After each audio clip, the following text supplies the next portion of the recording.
Vera Lima, em mais uma edição do Direito Pode, o podcast do mundo jurídico.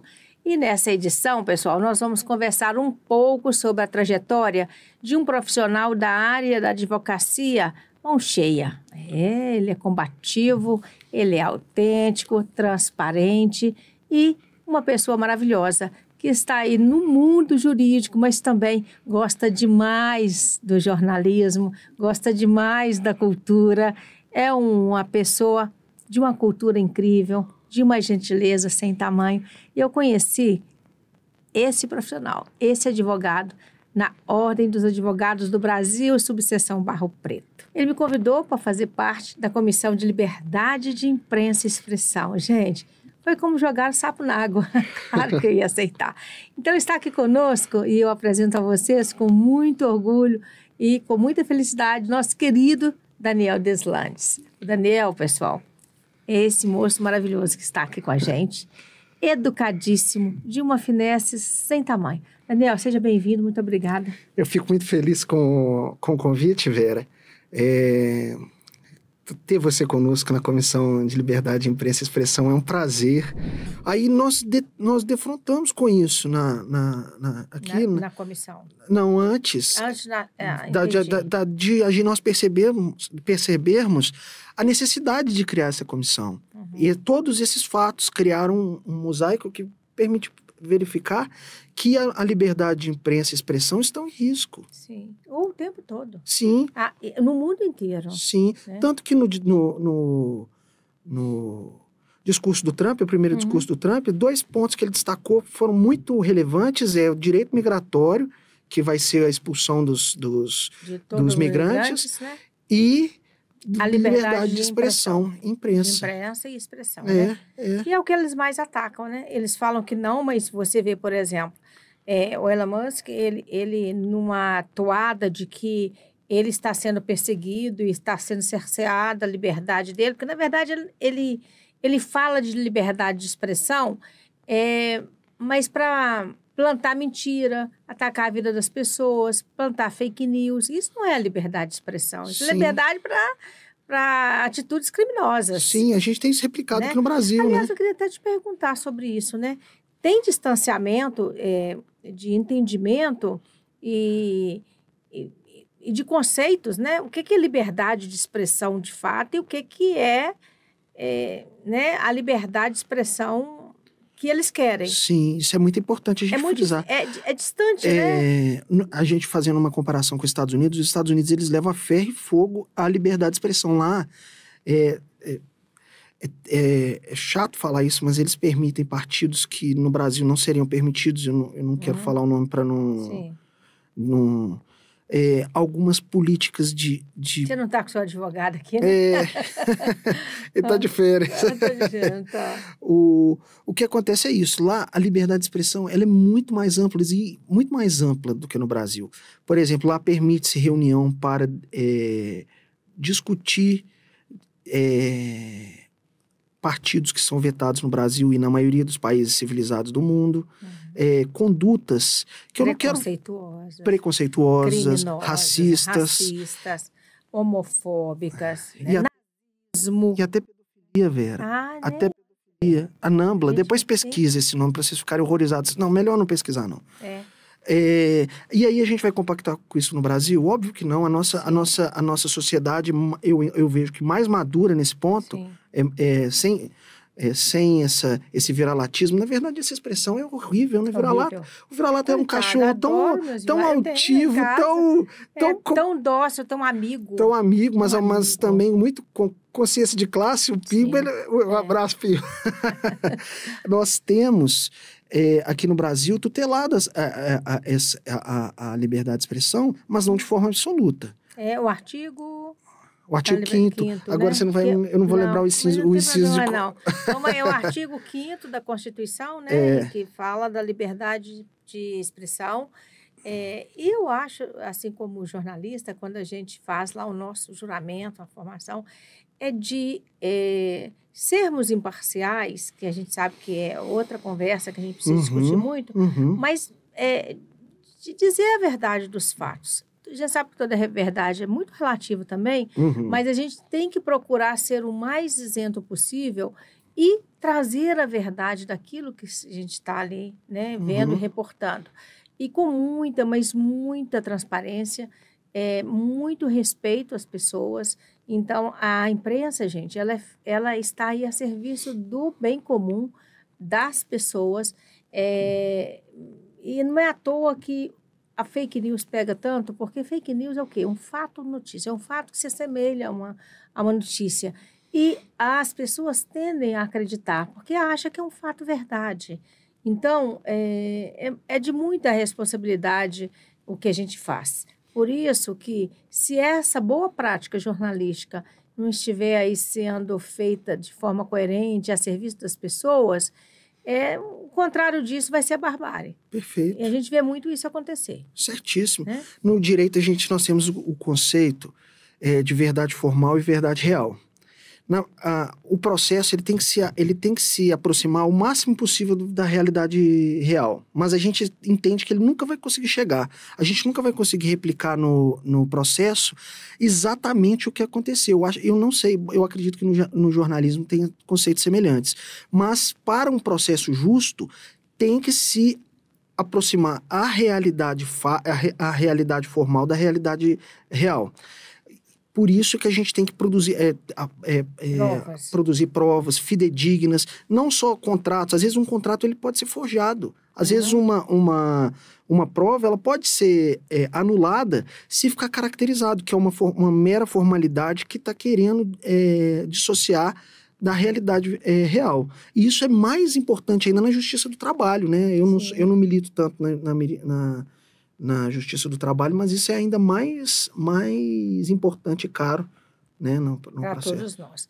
Pois é, e a gente vê agora o advento da IA, né, da inteligência artificial, você falando dessa questão e eu também falando do fato, como ele do fato real, e a gente está aí no mundo, pessoal, no mundo da IA, da inteligência artificial, cada vez mais caindo no colo da gente. Então, a gente tem que ter muita ética para lidar com essas informações, porque a gente acaba consumindo ali um subproduto. Porque a IA é isso, ela é alimentada, né, por aquelas informações gerais, generalizadas. E tudo que a gente consome hoje, para valer, em termos de inteligência artificial, ainda é alimentado pelo norte global. Então, você veja, você vai se anulando. Você vai deixando a sua cultura. Então, assim, aquela questão de redigir um bom texto ainda precisa ser muito levada a sério. E até para você saber como redigir um texto bom pela IA, você precisa ter conhecimento do assunto. É interessante que a gente preste muita atenção nisso. Então, eu queria, doutor Daniel, que você falasse um pouquinho para a gente, nesses tempos, né, de liberdade de imprensa, de expressão, e com o advento dessa ferramenta que é a inteligência artificial. Qual que é a sua opinião? Sim, nós chegamos no elefante da sala, que é as fake news e a IA, né? Vamos lá.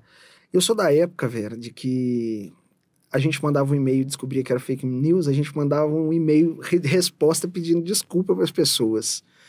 Gente, olha, desculpa, essa mensagem que eu mandei é falsa, se comprovou, e a gente tinha muito menos acesso a essa informação eletrônica que é hoje. Isso para o início dos anos 2000, né?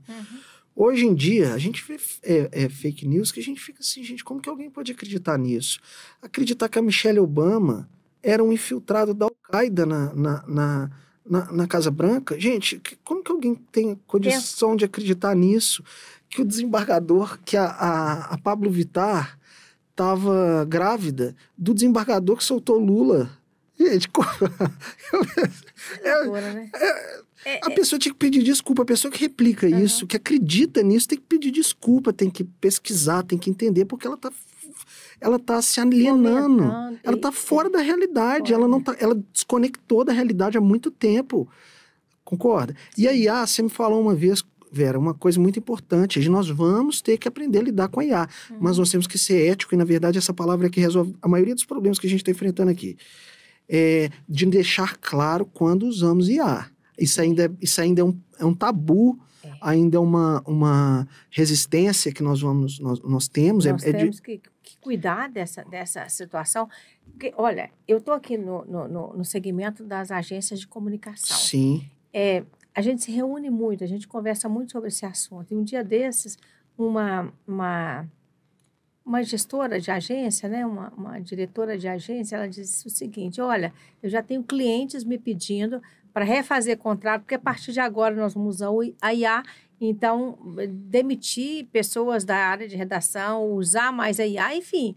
Você veja que isso já está mexendo muito com o universo do mundo do trabalho também, né? Sim, sim. Então, e as pessoas não estão fazendo isso. Muitas vezes você não vê aí as pessoas colocando esse texto tem, né, inteligência artificial embutido. Enfim, músicas, né? Essa produção toda, a gente vai precisar conversar sobre isso. Mas eu ainda acho o seguinte: nada vai substituir o humano. Eu concordo plenamente. Inclusive, nós conseguimos pegar textos escritos pela IA, todo mundo fala que é porque eu não sei mexer no prompt. Não, Sim. Não é verdade. Vamos parar de falar isso, gente. Eu não sei mexer no prompt, mas eu consigo pegar um texto que é escrito na IA. Inclusive, quando eu vejo amigos jornalistas que escrevem textos e publicam, eu falo assim, gente, vai lá. Né? Isso não é honesto com o escritor e com a plataforma que ele está escrevendo, porque vai automatizar a escrita e vai automatizar a escuta, a leitura, e aí nós vamos... Vai chegar o quê? Vai ficar como? Agora, uma coisa que eu tenho observado muito, por exemplo, a IA, ela se apropria também da sua produção. Muitas vezes, se você coloca seu texto na plataforma, às vezes, ou para uma revisão, ou mesmo para checar alguma informação, ou se você usa a plataforma IA, ela se apropria do seu texto. Sim. Da próxima vez que você for consultar, aquele texto ali, ele já está de propriedade da IA. Então, tem ainda. É um universo que vai precisar muito de regulamentação, de cuidado. Enfim, nós vamos ter que aprender a lidar com isso. Sim, inclusive porque os tribunais, eles estão regulamentando. Regulamentar significa autorizar a utilização da IA por juízes, né? Uhum. Até que ponto isso vai ser ético? Isso é uma discussão importante da gente tá fazendo, né? Isso pode alinhar todo um pensamento de uma forma desigual, desumana, ilegal? Qual é a sua preocupação? Isso com experiência de advogado de 13 anos. Uhum. Eu gostaria que tivesse mais juízes utilizando a IA para a gente ter segurança jurídica do que das decisões que nós teríamos. Né? Às vezes eu coloco no Google o prompt de como é que seria uma decisão daquele caso. É mais fidedigna e mais previsível, né, que significa segurança jurídica, do que muitas não, do que alguma. E nós não vamos falar aquele bordão. Tá certo. Doutor Daniel, para a gente finalizar, assim... já finalizar, Vera? Adorei estar aqui. Quero te agradecer. Vamos. Me conta só o seguinte, eu gosto sempre de falar do direito pode e a gente usar expressões do direito que você gostaria de dizer assim, olha, data vênia, né? Com licença, um pedido. Me explica aí um pouquinho do juridiquês para a gente esclarecer as pessoas. E olha só, eu vou falar uma coisa aqui que vai parecer petulante demais. Opa! Porque eu vi que a seccional Minas está usando uma expressão que eu sempre usei lá na nossa comissão, que é ad referendo. O que significa o ad referendo? Às vezes eu publico, o pessoal fica... Gente, o que é esse negócio ad referendo? Ad referendo, né? Ad referendo significa o seguinte... Eu estou entregando pro hierarca, pro chefe, ou monocrático ou colegiadamente, para ele ratificar o ato que foi praticado. Entende? Aí foi para ele. Ele não alterou, significa que ele aceitou e ratificou. Entende? Sim. É uma expressão que eu gosto muito, que estou vendo que tá ganhando espaço, e eu vou injustamente reivindicar a paternidade dessa... do ad referendo.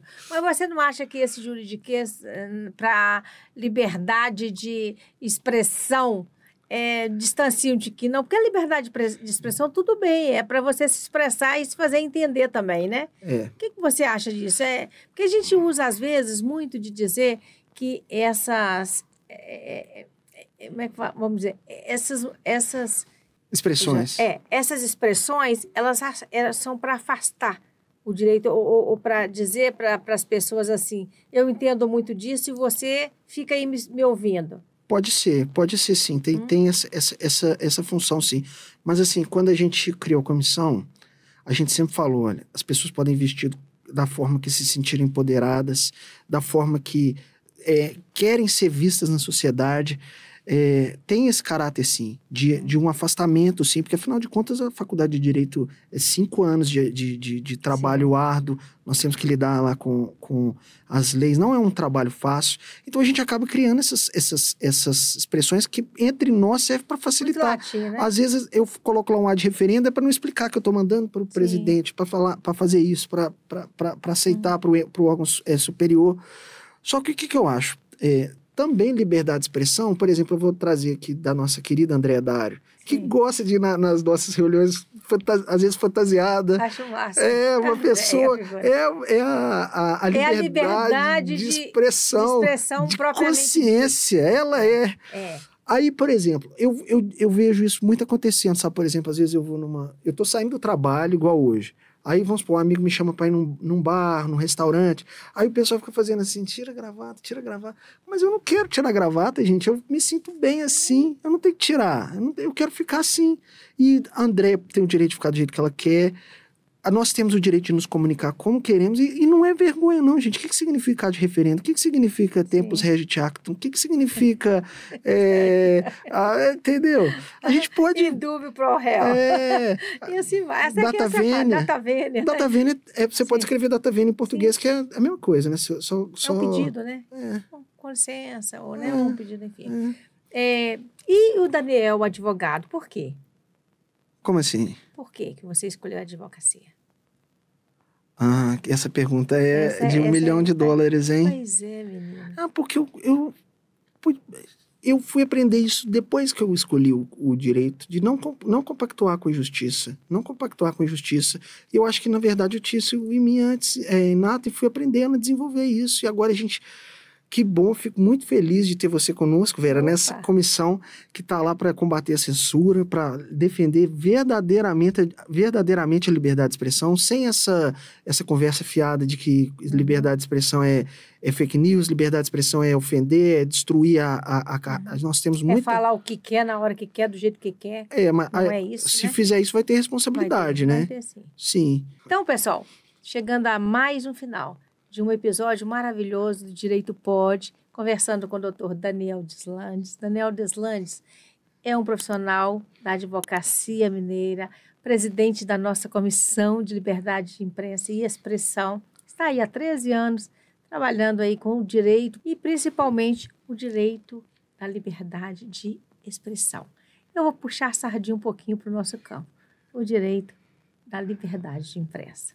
Ele vai voltar no próximo episódio, com certeza. Um abraço para você, um queijo, um beijo e até o próximo.